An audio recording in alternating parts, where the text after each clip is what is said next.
오늘 읽은 이 본문을 중심으로 해서 세상을 이기는 성도의 자세라는 제목으로 세 가지 정도의 영적인 교훈을 나누고자 합니다. 그 첫 번째로, 세상은 정말 끈질기고 집요하게 우리 성도들을 넘어뜨릴 기회를 엿본다는 사실을 기억하고 결코 망각하지 않고 우리는 긴장의 끈을 놓지 말아야 하겠습니다. 보디발의 아내에 거듭되는 유혹에도 불구하고 요셉은 그 유혹에 굴복하지 않았습니다. 10절에 보니까 동침하지 아니할 뿐더러 함께 있지도 아니하니라 했습니다. 하루가 멀다 하고 계속 유혹이 이어졌던 것 같습니다. 정말 집요하고 끈질깁니다. 이 정도 되면 단순히 호기심, 호감, 성적인 끌림 이런 문제가는 아니었던 것 같습니다. 더 나아갔던 것 같습니다. 요셉의 거듭되는 단호한 태도에 확실히 이 여주인의 자존심에 스크래치가 좀 난 것 같습니다. 우리말에 여자가 한을 품으면 5,6월에도 어떻게 된다고요? 성경에 있는 말은 아니지만 그렇다고들 하십니다. 그렇죠? 아마 그녀는 주인으로서도 무시를 당했고 여자로서도 너무 무시를 당했다 느꼈을 것 같습니다. 그래서 치밀하게 계획을 세웠습니다. 11절 후반부에 드러난다 싶습니다. 그 집 사람들은 하나도 어떻다고요? 거기에 없었더라. 집안에 아무도 없었다 기록을 합니다. 당시 요셉은 주인의 인정을 받아서 주인 집 안에 사는 것이 아니라 그 집 밖에 거처를 마련했던 것 같습니다. 그리고 자신이 돌봐야 할 일이 있을 때에만 주인 집에 들어왔던 것입니다. 그러던 어느 날 주인 집에 용물을 보러 갔더니 일을 하러 갔더니 여주인 밖에 없는 것입니다. 우연히 이런 일이 일어났을까요?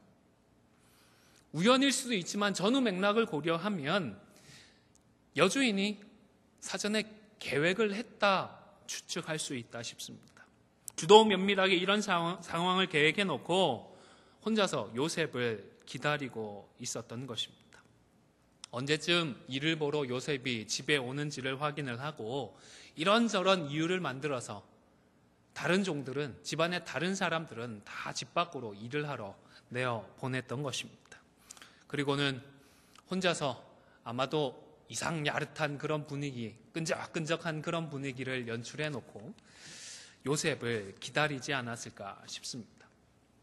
그런데 성도 여러분, 오늘 이 에피소드가, 이 사건이 요셉과 보디발의 아내의 관계에서만 벌어지는 일이다, 그렇게 국한할 수 있을까요? 아니면 성도의 성적인 문제만으로 제한해야 할까요? 저는 이 이야기가 일개 남녀의 일을 단순하게 설명하는 것이 아니라 우리 모든 성도들과 그리고 세상의 관계에 대해서 영적으로 교훈하기 위해 많은 에피소드들 가운데, 많은 사건들 가운데 모세가 특별히 선택한 사건이 아닌가 생각을 합니다. 다시 말해서 오늘 본문을 통해서 세상은 마치 이 여주인처럼 우리 성도를 온갖 종류의 죄로 꿰어 넘어뜨리기 위해 한두 번이 아니라 집요하고도 끈질기게 기회를 엿본다는 사실을 확인하고 우리는 잊지 말아야 하는 것입니다. 이 세상이 우리 성도에게 중립적일까요? 아니면 우리 성도들을 위해 이 세상이 존재할까요? 아담이 범죄한 이후로 모든 사람들이 죄를 범하였습니다. 이 세상도 오염이 되었습니다. 타락하였습니다. 창세기 3장 18절에 보면 하나님께서 이렇게 말씀을 하셨습니다. 읽어드리겠습니다. 땅이 내게 가시덤불과 엉겅퀴 같은 식물을 낼 것이다. 물론 범죄하기 전에도 이런 식물이 존재는 했을 것입니다. 왜냐하면 각기 종류대로 하나님께서 창조하셨기 때문입니다. 그런데 이 하나님의 말씀 이후로는 식물과 다른 식물의 관계, 그리고 식물과 사람들과의 관계가 변하고 말았던 것입니다. 이렇게 변해버린 관계를 표현하기 위해서 사람들은 적자생존이라고 하는 표현도 사용을 합니다. 또 우리말에도 속담까지는 아닌데 왜 그런 표현이 있죠? 너 죽고 어떻게 하자고요? 나 살자. 왜 너도 살고 나도 살자 이 생각은 못하고 네가 죽어야 내가 산다. 너는 죽고 내가 살아야겠다. 이런 말을 하는지 모르겠습니다. 이 표현이 죄로 타락한 인간과 이 세상의 관계를 전부 다 설명해 주지는 못하겠지만 그 중요한 대목을 확실히 설명해 주는 것 같습니다. 이 세상에서는 내가 살아남기 위해서 다른 사람을 죽여야 하고 다른 사람을 밟아야 하고 다른 존재들을 딛고 일어서야 하는 것입니다. 가시덤불과 엉겅퀴들이 자신의 생존을 위해서 밭의 채소들과 그것을 먹고 사는 사람들의 생존을 위협하게 된 것처럼 말입니다. 타락 이전의 세상에는 너도 살고 나도 살 수 있는 방법들을 분명히 추구했던 것 같습니다. 그러나 죄로 오염된 인생들과 모든 피조물들은 이제 더 이상 그렇게 살아가지를 않는 것입니다.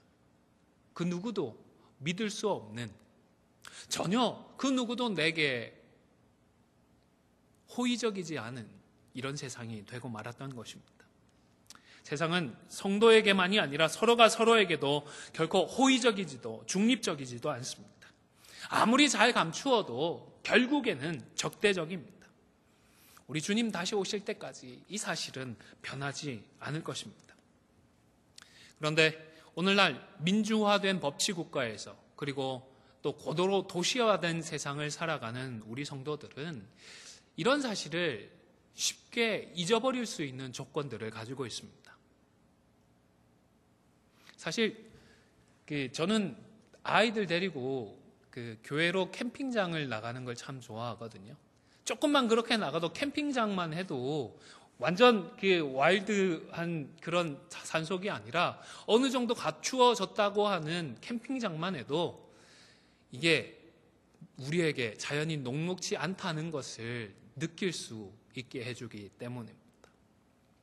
캠핑을 하는데 비가 오면 얼마나 불편한지 모릅니다. 잘 때 얼마나 힘든지 모릅니다. 아이들과 함께 그런 것들을 느껴보고자 하는 것입니다. 아마 우리 성도님들도 정말로 다 잘 준비된 도시에서 살아가고 있지만 집에서 야들을 정리하실 때나 혹 포이즌 아이비와 같은 그런 식물에 접촉하는 일들이 있게 되어지면 절대로 세상이 나에게 우리에게 호의적이지 않다라는 사실을 느끼지 않을까 싶습니다. 사람과 사람의 관계도 마찬가지입니다. 미국이 법을 가지고 완벽하지는 않지만 어느 정도 그 관계를 제어해주는 좋은 나라들 중에 하나입니다. 그래서 우리에게 정말로 적대적이거나 정말로 우리들을 죽이기 위해서 달려드는 그런 사람들을 만나기는 어렵습니다. 그렇기 때문에 우리 성도가 세상과 우리의 본질적인 관계를 망각해버리기 쉬운 것 같습니다. 그러나 지금도 이슬람권과 같은 나라들은 어떻습니까? 다른 이유가 없습니다. 이슬람에서 기독교로 개종했다는 이유로 명예살인을 당합니다. 맞아 죽고 칼에 찔려 죽습니다. 북한은 또 어떻습니까? 지금 이 순간에도 법으로 제어되지 않는 그런 나라들에서는 순교자들의 피가 뿌려지고 있는 것입니다. 우리가 좋은 여건에서 살아가고 있지만 그렇기 때문에 우리 성도와 세상의 관계가 기본적으로 어떠한지는 망각하지 않기 위해서 우리는 긴장의 끈을 늦추지 말아야 하는 것입니다. 오히려 이제는 다른 쪽으로 교묘하고 집요하게 우리를 넘보고 있는 세상을 기억해야 하는 것입니다. 세상은 교회와 성도들에게 언제나 적대적이었습니다. 언제나 우리를 틈탈 기회를 노리고 있습니다. 항상 긴장하실 수 있기를 바랍니다. 그래서 무시로 기도하는 저와 여러분이 되실 수 있기를 바랍니다. 두 번째로 오늘 본문을 통해 받을 수 있는 교훈의 내용은 절대로 자만하지 말고 죄의 자리에서는 도망치자라는 사실입니다. 손자병법에 보면 제일 마지막 36개 병법이 뭐죠? 잘 아시는 주랭랑입니다. 작전상 후퇴라고 하죠. 아무리 명심을 하고 조심을 해도 세상은 우리를 결국 틈을 탑니다. 세상의 미혹을 피할 수가 없습니다. 그러면 이런 상황이 되었을 때에 어떻게 하는 것이 가장 지혜로울까요? 오늘 본문에 보인 요셉의 반응을 살펴보겠습니다. 그동안 계속되는 추파에도 요셉은 좋게 좋게 거절을 해왔습니다. 이겨내왔습니다. 그러나 이것이 전부가 아니었습니다. 10절에는 함께 있지도 않으려고 했다 기록을 했습니다. 12절과 13절은 같이 한번 읽겠습니다. 12절, 13절입니다. 시작. 그 여인이 그의 옷을 잡고 이르되 나와 동침하자. 그러나 요셉이 자기의 옷을 그 여인의 손에 버려두고 밖으로 나가매 그 여인이 요셉이 그의 옷을 자기 손에 버려두고 도망하여 나감을 보고 했습니다. 요셉의 선택은 여주인을 교훈하고 책망하고 꾸짖고 돌이키려는 것이 아니라 어떻게 했다고요? 36개 주랭랑을 쳤습니다. 맞서 싸우지 않고 뒤도 돌아보지 않고 도망을 쳐버렸던 것입니다. 여러분, 요셉이 왜 도망쳤을까요? 여주인이 무서웠을까요? 20대 중후반, 많게 봐도 30대 초반, 이 무서울 것 없는 그런 시기를 살아가고 있는 요셉이었습니다. 저는 다른 것이 무서웠던 것이 아니라 유혹에 이기지 못하는, 유혹을 이길 수 있다 장담하지 못하는 자기 자신이 두려워서 그 자리를 도망쳤다라고 생각을 합니다. 단둘만 있는 그 상황에서 불끈불끈 솟아오르는 죄의 욕망을 자신의 의지만으로는 제어할 수가 없기에 그래서 그는 그 자리를 도망쳐 나왔던 것입니다. 그리고는 자신의 옷을 가지러 돌아가지도 않았습니다. 참 똑똑한 요셉입니다. 한 나라를 왕을 대신해서 통치할 수 있을 정도로 총명한 사람이었습니다. 이 옷을 두고 오면 이후에 어떤 일들이 벌어질 수 있다 충분히 예상할 수 있었을 것입니다. 그럼에도 불구하고 그 옷을 가지러 들어갔다가 여주인을 다시 만나면 그때는 정말 내가 어떻게 될지 모르겠다, 이겨낼 수 있을지 모르겠다 싶었기에 돌아갈 생각조차도 하지 않았던 것입니다. 성도 여러분, 죄에 대항하는 방법만큼은 그 중에 최상책은 36개 주랭랑인 줄로 믿으실 수 있기를 바랍니다. 내가 그동안 잘해왔으니까 앞으로도 잘해갈 수 있을까요? 장담할 수 없습니다. 웬만하면 죄의 자리는, 죄의 유혹의 자리는 피하시면 좋겠습니다. 혼자서 이겨보겠다, 나는 잘 이겨낼 수 있다, 자만하지 마시기를 바랍니다. 몇 번 말씀을 드렸지만 성경이 술을 마시는 것 그 자체를 금하지는 않습니다. 그러나 술을 마시고 취하는 것에 대해서는 아주 분명하고 단호하게 말씀을 합니다. 그래서 저는 우리 성도들이 이 술에 대해서도 자만하지 않았으면 좋겠다 싶습니다. 36개 주랭랑의 이 병법을 취하는 것이 지혜롭다고 생각을 합니다. 나는 양을 잘 조절하고 술 취하지 않을 수 있어, 그렇게 과신하지 마시고 어떻게든 술자리를 멀리하는 것이 우리에게 적대적인 세상을 살아가는 성도들의 지혜인 줄로 기억하실 수 있기를 바랍니다. 물론 죄에 대해서 우리가 저항하고 대적해서 이겨야 하는 그런 경우들도 있습니다. 그런데 이런 경우에는요, 혼자서 싸우려고 하지 마십시오. 적어도 서너 성도들과 함께 기도하면서 동력자들과 함께 대항하고 대적함으로 말씀으로 승리하실 수 있기를 바랍니다. 죄는 혼자 대적하고 대항하고 이겨내려고 하다가는 이겨내는 것이 거의 불가능하다 싶습니다. 죄는 한 개인이 아니라 한 몸으로 대적하고 저항하는 것이 지혜로운 것입니다.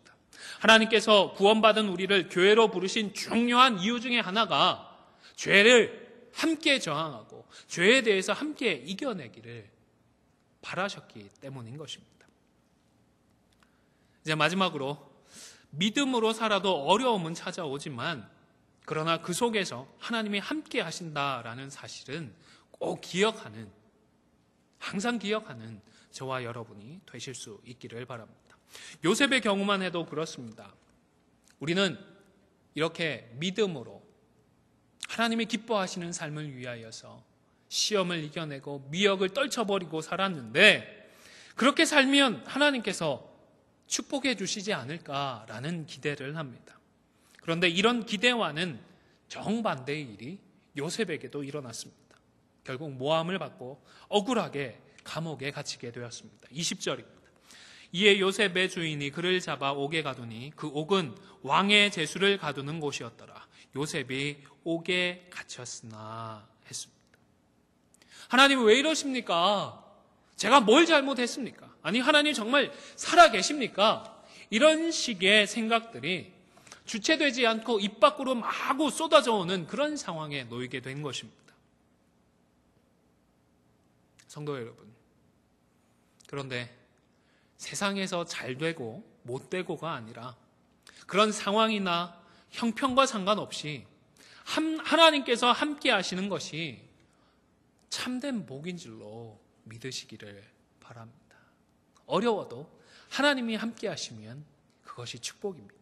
23절입니다. 같이 한번 읽으실까요? 23절 말씀을. 시작. 간수장은 그의 손에 맡긴 것을 무엇이든지 살펴보지 아니하였으니 이는 여호와께서 요셉과 함께 하심이라. 여호와께서 그를 범사에 형통하게 하셨더라.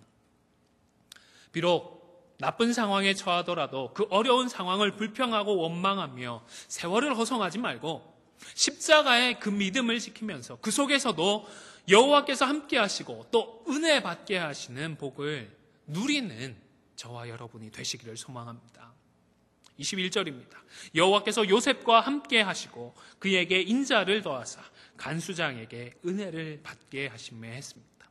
우리가 믿음으로 살고 있음에도 불구하고 어려움이 생기고 믿음의 결단 뒤에 억울한 일들이 찾아올 때에는 그 힘든 상황만 보지 말고 그 가운데 마치 숨은 그림 찾기처럼 숨겨져 있는 하나님의 섭리, 하나님의 인도하심을 찾는 노력이 필요한 것입니다.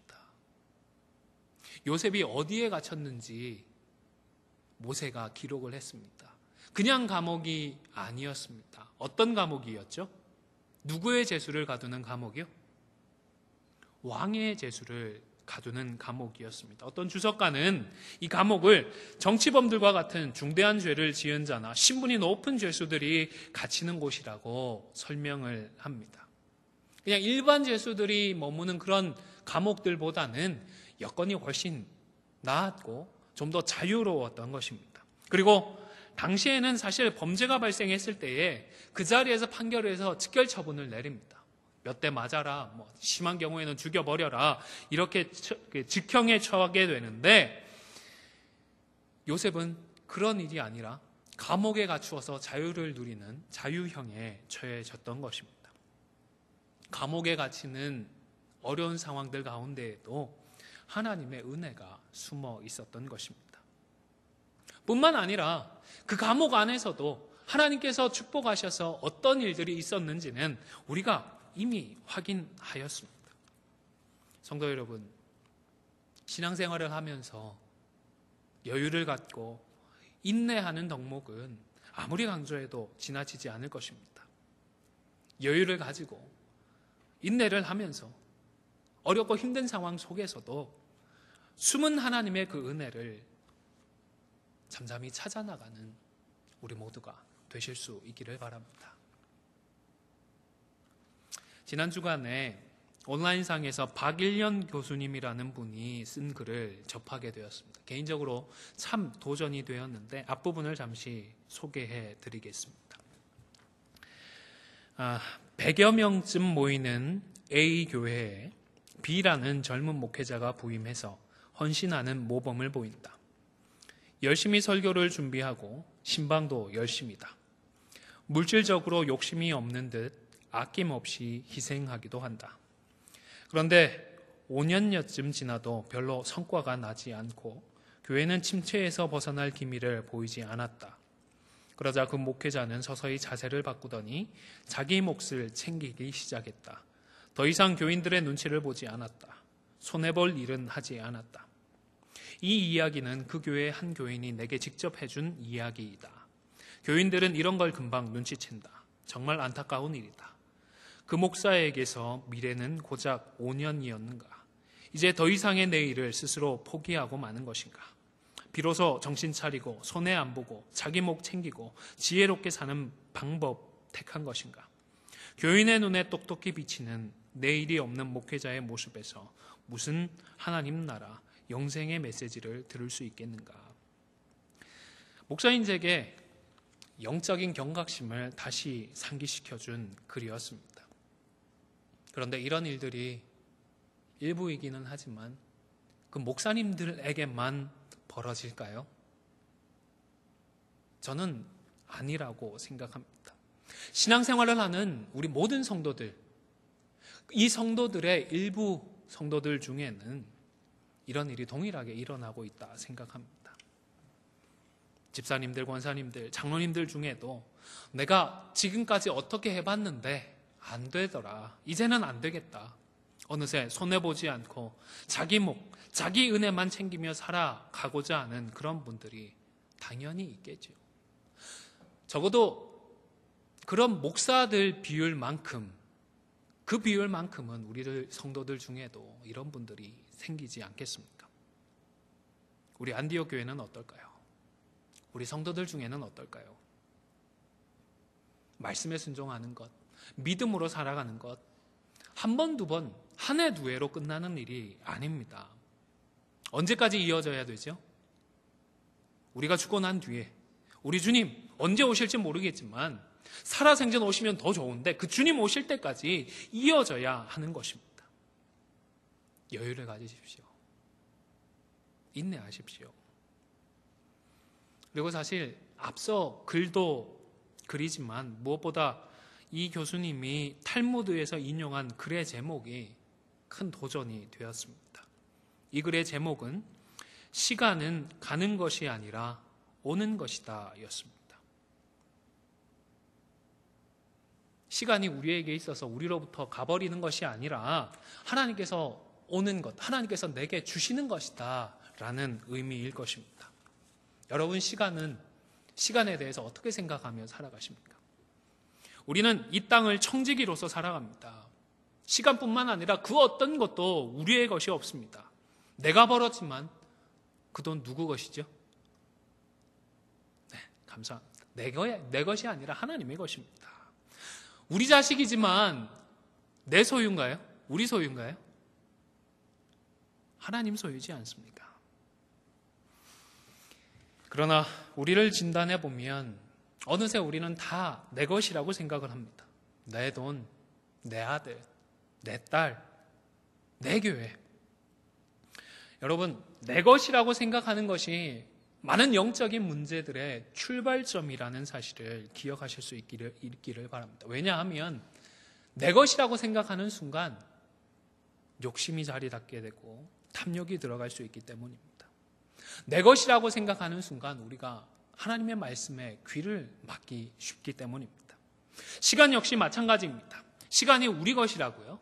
아닙니다. 하나님의 것이고 하나님께서 매 순간순간을 우리에게 선물로 주시는 것입니다. 그런데 우리들의 관념을, 우리들의 생각을, 우리들의 머릿속을 한번 생각해 보십시오. 일반적으로 어떻게 표현하죠? 좋은 시절 어떻게 됐다고요? 다 지나갔다 생각을 합니다. 내가 좋은 시절 가지고 있었는데 그게 다 나한테 나가버렸다, 흘러가 버렸다 생각을 하는 것입니다. 또 세월이 어떻게 됐다고요?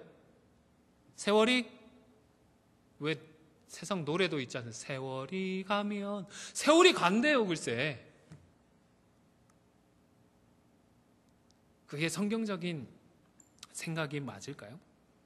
시간도 내 것인데 점점 내게 남은 시간의 양이 줄어들고 있다 생각하는 것은 아닌지 모르겠습니다.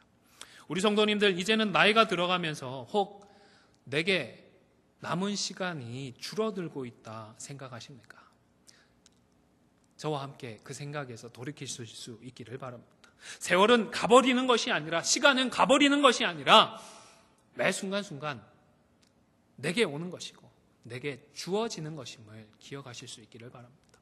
70대를 살아가든 10대를 살아가든 모든 사람들은 하나님께서 허락하시는 오늘을 살아가고 있을 뿐입니다. 그래서 나이에 상관없이 하나님의 뜻에 따라서 우리에게 선물로 주시는 지금 이 순간을 믿음으로 살아가야 하는 것입니다.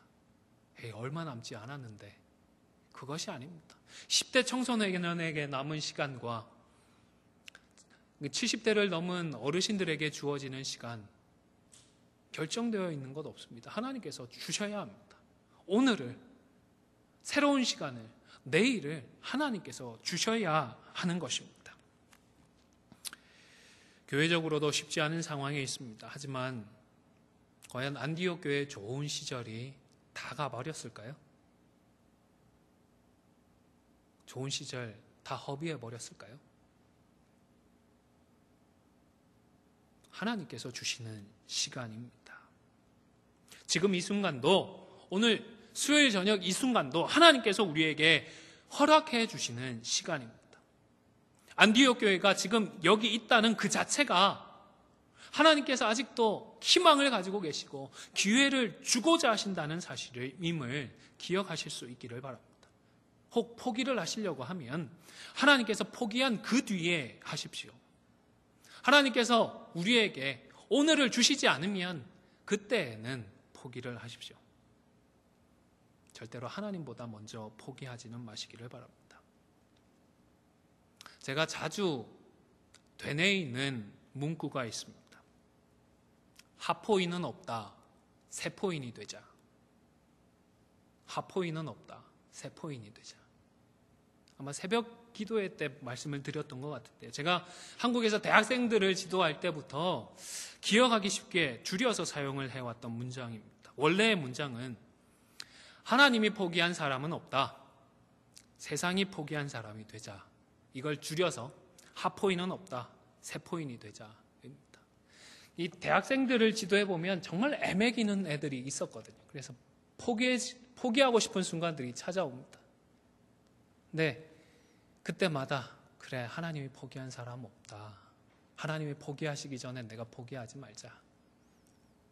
오히려 사람을 포기해버리는 게 아니라 세상이 포기한 그런 사람이 되기 위해서 내가 더욱더 말씀과 기도에 매진을 하자, 이런 생각을 했던 것입니다. 성도 여러분, 하나님께서 우리 교회와 우리 성도들을 포기하셨을까요? 절대로 아닙니다. 하나님은 절대로 성도들을 포기하지 않으십니다. 우리를 포기하지 않으실 것이기 때문에 예수님을 내어주셨습니다. 문제는 우리가 먼저 손을 들어버리는 것입니다. 포기하지 않으시는 하나님을 바라보며 오늘 새롭게 다짐하실 수 있기를 바랍니다. 주님, 오직 믿음으로 살아서 요셉처럼 세상이 감당할 수 없는 그런 믿음의 사람이 되게 하여 주시옵소서. 날마다 간구하실 수 있기를 바랍니다. 와, 쟤는 진짜 완전 꼴통이다. 우리가 어떻게 할 수 없는 완전 꼴통 예수쟁이야 라며 세상이 포기해버리는 그러한 믿음의 사람, 세상이 틈타기를 포기해버리는 한아름들이 거목과도 같은 우리 안디옥 교회가 되게 하여 주시옵소서. 포기하지 말고 계속해서 기도해 나가실 수 있기를 간절히 소원합니다. 이 시간 말씀을 기억하며 함께 통성으로 기도했으면 좋겠습니다. 첫 번째로, 하나님, 우리를 엿보는 세상의 존재를 망각하지 않고 항상 깨어 기도하는 우리들 되게 하여 주시옵소서. 두 번째로, 죄에 대해서는 자만하지 않고 우선적으로 죄의 자리를 멀리하는 우리들이 되게 하여 주시옵소서. 이렇게 소원하며 기도했으면 좋겠습니다. 세 번째로, 나의 어려움이나 문제를 해결해 주시는 초월적인 존재가 아니라 어려움이나 문제 속에서도 언제나 나와 함께 하시고 그 속에서도 은혜를 주시는 하나님만을 믿고 바라보게 하여 주시옵소서. 그리하여 어려움 때문에 먼저 포기하지 않고 세상이 틈타기를 포기하는 반석 위에 우뚝 선 우리 성도들, 우리 교회가 되게 하여 주시옵소서. 우리 합심해서 잠시 함께 기도하도록 하겠습니다. 참 좋으신 아버지 하나님, 우리를 불쌍히 여겨주시옵소서. 우리를 긍휼히 여겨주시기를 간절히 소원합니다. 하나님, 이 세상과 우리의 관계를 잊어버리지 않도록 지켜주시옵소서. 아버지 하나님, 복된 세상을 살아가고 있다고 하여서 아버지 하나님, 이 세상에 결코 우리에게 호의적이지 않은 세상, 중립적이지도 않은 세상임을 망각하지 않도록 주님 우리의 생각을 우리의 마음을 지켜주시옵소서. 믿음을 지키기 위하여 믿음으로 말씀으로 살아가기 위하여 아버지 하나님 언제나 깨어 기도하는 우리들이 되어질 수 있도록 인도하여 주시옵소서. 죄의 미혹의 순간들을 분별하며 아버지 하나님 허락하시는 그 말씀으로 이겨나갈 수 있도록 언제나 기도의 자리를 게을리지 않는 우리들 되어질 수 있도록 인도하여 주시옵소서. 우리의 자신을 향하여서는 결코 자만하지 않도록 인도하여 주시옵소서. 혹 내가 개인적으로 이겨낼 수 있다, 대항하고 대적하여서 승리할 수 있다 교만하지 않도록 인도하시고, 우선적으로 죄의 자리는 멀리하는 저희들 되어질 수 있도록 인도하여 주시옵소서. 개인적으로나 교회적으로 대적하고 죄를 이겨내야 할 순간에는 기도의 동력자들과 동지들과 신앙의 동지들과 함께 기도함으로 함께 대적하고 함께 이겨나갈 수 있는 저희들 되어질 수 있도록 이러한 지혜를 소유한 저희들 되어질 수 있도록 인도하여 주시옵소서. 무엇보다 어려움이나 문제들 그것들을 해결해 주시기만을 구하는 것이 아니라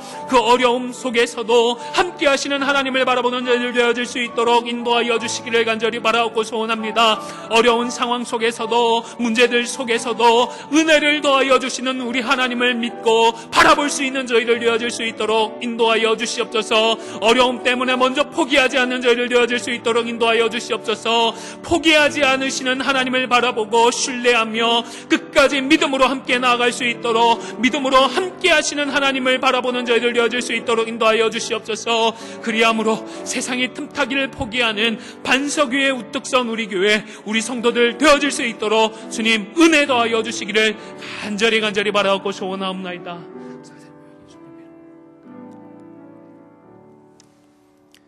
지금은 우리 주 예수 그리스도의 은혜와 아버지 하나님의 크신 사랑과 성령의 교통하심이 오늘 주신 말씀대로 세상을 이기며 살아가기로 결단하고 소원하는 우리 안디옥 교회 성도들 머리 위에, 그리고 안디옥 교회 위에 지금부터 영원토록 항상 함께 있을지어다.